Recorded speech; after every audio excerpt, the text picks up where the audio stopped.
It's another beautiful day on the High Line here, Charles. I thought we were in the Panamanian jungle. Yeah, we Well, are. I don't see any palm trees. Panamaniacs? Wow, I hadn't noticed that building before. Look, it's kind of interesting balconies up there. Yeah. But it's a beautiful day. I don't think it is quite yet summer. Inches away, days away. It's, depending on how you count it, it's either 3 or 4 days from now. Are you developing a cold? A little bit. Not like the really bad one, but just. Hopefully not Omicron. No, I don't think so. I don't think so fever, either. no nothing. But Well, anyway, we've got a mission today, Charles. I know, and it's not to be incontinent or incompetent. Yeah, there was a big battle among YouTube commenters. A lot of people seem to want it to be mission incontinent. Why would you want to be incontinent? It's not that they want to be incontinent. I think it's that they observe that Joe Biden probably is. He does have diarrhea of the mouth. I don't know if that counts as incontinence. But I went with incompetent, and it's brain dead reckoning. Wait a minute. You overrode the art department? No. Don't we have an art department that does all this? It's me, though. What? You're going to reveal this live? Anyway. Well, because they have the new Mission Impossible movie coming, and they've been releasing lots of, like, here's Tom Cruise jumping off a cliff and whatnot. So I was watching a bunch of that, getting kind of excited for the movie. I know Tom Cruise is arguably a little nutty, but as far as movies go, I really do enjoy. He's got to be the most accomplished stuntman in history at this point.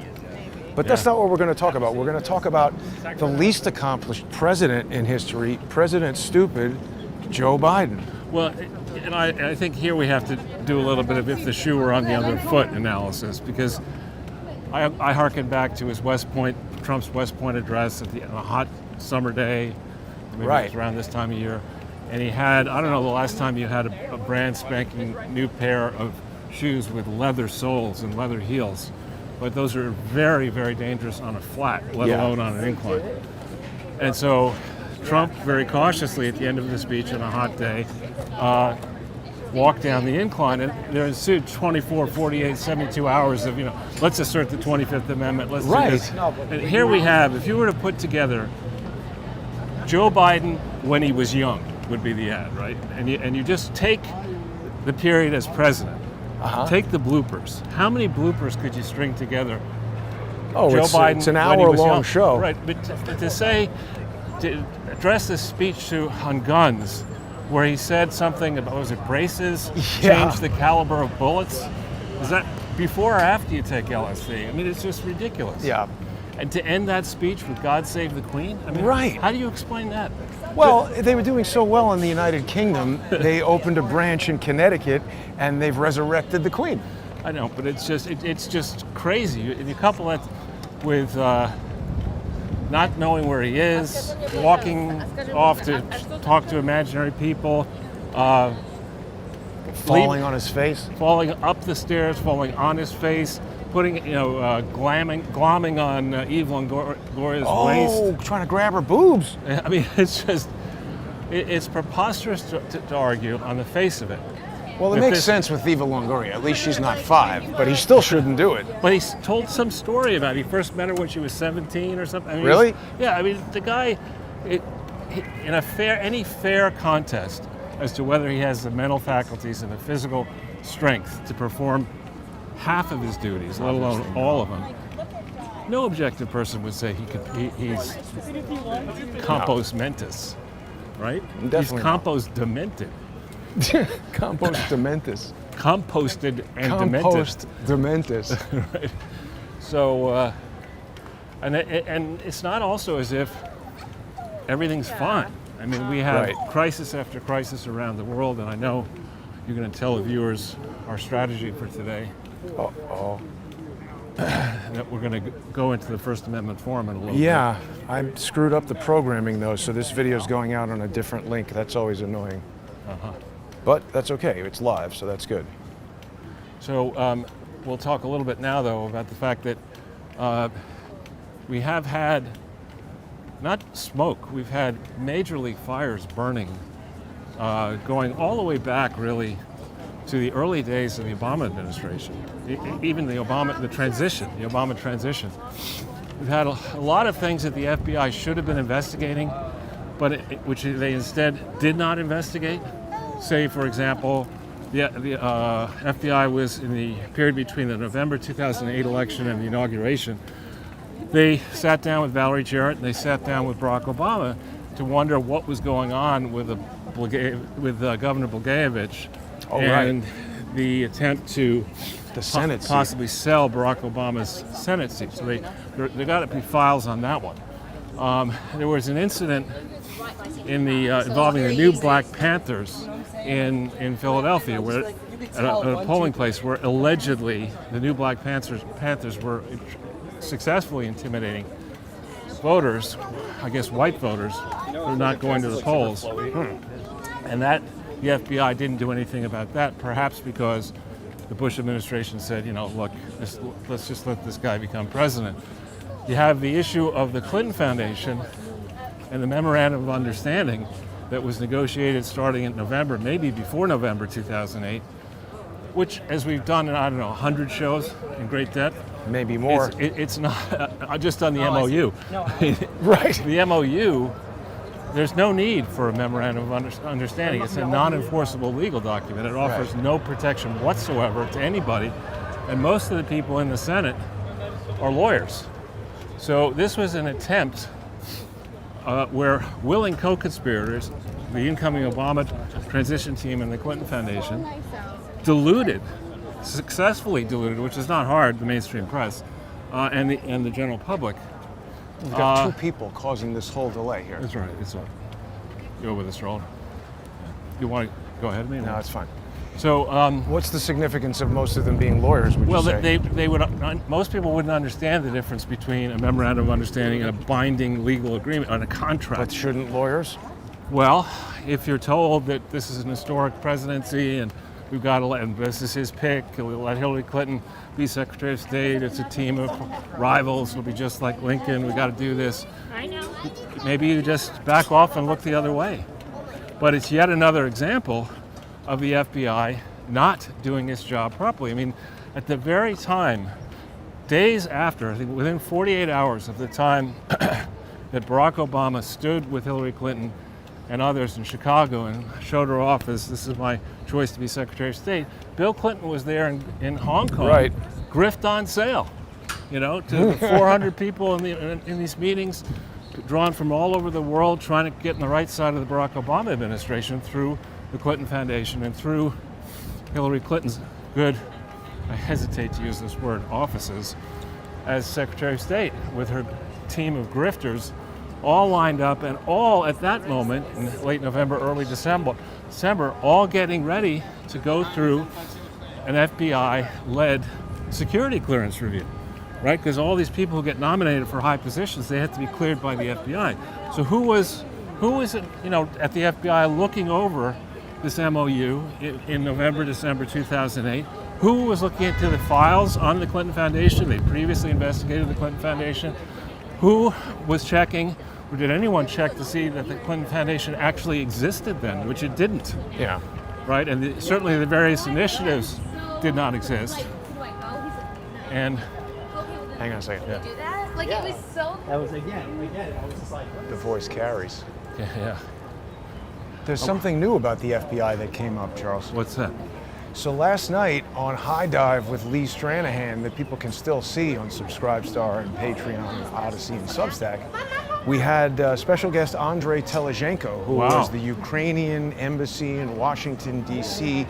whistleblower, and he was a very high-level diplomat. He worked for the government for many years, interfaced with intelligence and ambassadors all over the place, and he did all kinds of events with the Brookings Institution and interacted with them.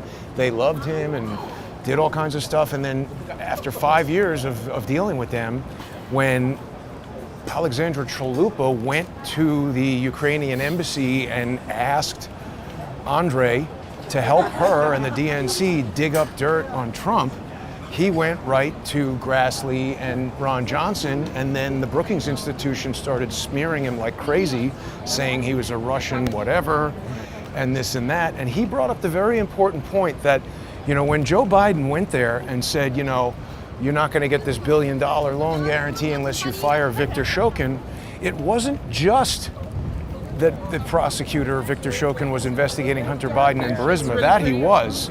But he was also investigating something that was created by the FBI, Right. which actually Lee and Andre both say essentially was the FBI in Right. Ukraine, Right. and that was NABU, the National Anti-Corruption Bureau. And that's the FBI. So the FBI is controlling this wherever it is in the world. Well, I think they're doing more than that. You know, the FBI, as I was saying, when an incoming administration, no, when an incoming administration, no, certainly not that kind of ad. When an incoming administration needs to fill its positions who have to have security clearances, the FBI gets involved. Right. So, with regard to really the Obama administration, Clinton administration, certainly Trump administration, the Bush administration, the FBI is read into, I think, elements of the FBI are read into issues and potential nominees' backgrounds that might affect their ability to get a security clearance. What do they do with that information? And how carefully is that library of information looked at? So, anyway, there's a lot to see here, and I want to point our viewers, our listeners and viewers, to something I saw. I know you had a chance to see some of it. Devin Nunes has a podcast. I'm not wild about him, but he had Margot Cleveland on, who I think does very good work, and Lee Smith sometimes does very good work, and they were making several points that I think are relevant that we'll talk about in more depth in the First Amendment Forum. But one of the laughable points that somebody made on that podcast, they said, you know, they decried the Biden corruption and all the many ways in which the Biden family got all kinds of money, allegedly. And then in a throwaway line, one of the two men said, well, at least the Clintons bothered to put together a foundation where they could get these foreign governments and foreign actors, you know, to purchase influence. And that is not true. It's manifestly not true, as our body of work shows. Devin Nunes doesn't know that much. I don't think it may have been Lee Smith who said it. He doesn't know that much either. Yeah, I mean, they clearly are not, they haven't studied the subject as carefully as they need to study it. But then they got into at length the role of the National Archives and the fact that, and this is something I knew but I'd forgotten, that the principal outside funder of the National Archives, and query why does the National Archives need an outside funder, is David Rubenstein, the co-founder of Carlyle Group. And isn't that the guy who he had Thanksgiving with? Yes, exactly. So when we put that into the, and not just the one Thanksgiving, I don't know, might be every Thanksgiving. There you go. So when you put this in the chain, you ask yourself, you know, Trump leaves. When was the idea put together to have the National Archives basically instigate the Mar-a-Lago raid? When did that actually happen? And we know from that great book, Presidential Archivist, that I've in the studio flashed up on the screen, there's a process. It's not like, even in the Barack Obama or Bill Clinton or George Bush administration, it's not like they wake up on the morning of January 20th on Inauguration Day and say, wow, we better put these records together. You know, the National Archivist has a presidential library committee that gets put together long before the president exits the White House on Inauguration Day, and they start working with the president's staff to secure all the presidential records. And there's a distinction between physical presidential records and electronic presidential records. The archivist is supposed to have the physical presidential records, and then if there's going to be a presidential library, to make arrangements working closely with the departing president to hold on to these records temporarily and make sure that they are transferred when appropriate to an actual presidential library that has to be created and operated in accordance with the applicable laws, both charity and otherwise. So they were pointing Laws, Charles. and regulations, and the point here is that in the case of the Clinton Foundation, concerning the Clinton presidential records, for the first 3 years of the Clinton presidency, I believe, government was using, I think, was it DARPANET or something? Probably. Some predecessor to the internet. But the bulk of all records in the first 2-3 years of the Clinton presidency were physical. And then people began to switch to the internet, and maybe the White House adopted quickly, maybe it didn't. But Bill talks in his book, Life, or whatever. He talks about that he was very proud of how much that he had more records than anybody else, and even so, there weren't that many websites in the United States when he left, and I'm guessing that in that period, a lot of the records were physical. In the Bush 2 terms, people began to switch much more aggressively, particularly after 2001, to the internet. In the Obama years, basically most everybody who had access to the internet That was the real shift. Right, and there, we know, because we've done shows on this, that the original premise of the Obama Foundation was that it would be a traditional presidential library. That is, it would be set up to store all the physical records. And so they shipped the physical records off to a temporary site. And then midstream, the Obama Presidential Foundation says, on second thought, we're not going to do it that way. We're going to just digitize the physical records and make them available in the presidential library. It's code for destroying them. Well, it also obviates the need for, you're not really saving the National Archives any much in the way of expenses. I mean, National Archives could digitize the records. The point of the Presidential Libraries Act was that it encouraged private contributors and maybe governments who make grants to fund the physical and then the operating cost of storing physical records. That was the premise under which you got a tax deduction. If you're not doing that anymore, why does the Obama Foundation deserve a tax deduction? Well, and also, or tax exemptions? Wouldn't anybody sensible, particularly if you're a nonprofit that needs to make decisions that are in the financial interest of the nonprofit, wouldn't you need to do an evaluation of, hey, is this actually going to save money versus just storing the original stuff, and what's the cost-benefit analysis, because these aren't the original documents, how many errors will be introduced, how many documents will be damaged by this process, etc. And how perfect is this? The digitization, does it obscure elements of the documents? Right, there's a lot.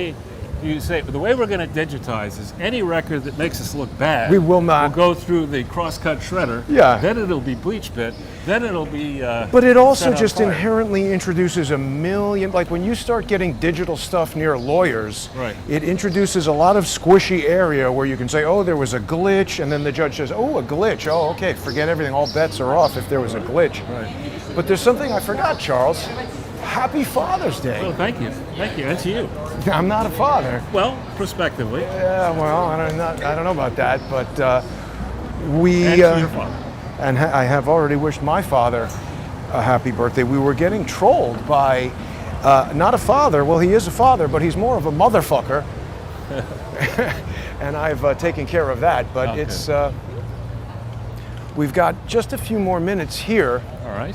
Before we're going to transition over to the sponsor-exclusive segment in the First Amendment Forum. People can join us on subscribestar.com/crowdsourcethetruth, patreon.com/crowdsourcethetruth, odyssey.com/@crowdsourcethetruth, and crowdsourcethetruth.substack.com. And Charles, I think that the FBI UCOs and social engineers that are trying to stop Crowdsource the Truth from being a viable source for you and other extremely important researchers, journalists, financial experts, all the different people, witnesses like Andrei Telizhenko, they are desperate for this channel and my efforts to end, and they are just ramping it up all the time. So it's more important than ever for people who like and appreciate the work that's done on Crowdsource the Truth to become sponsors.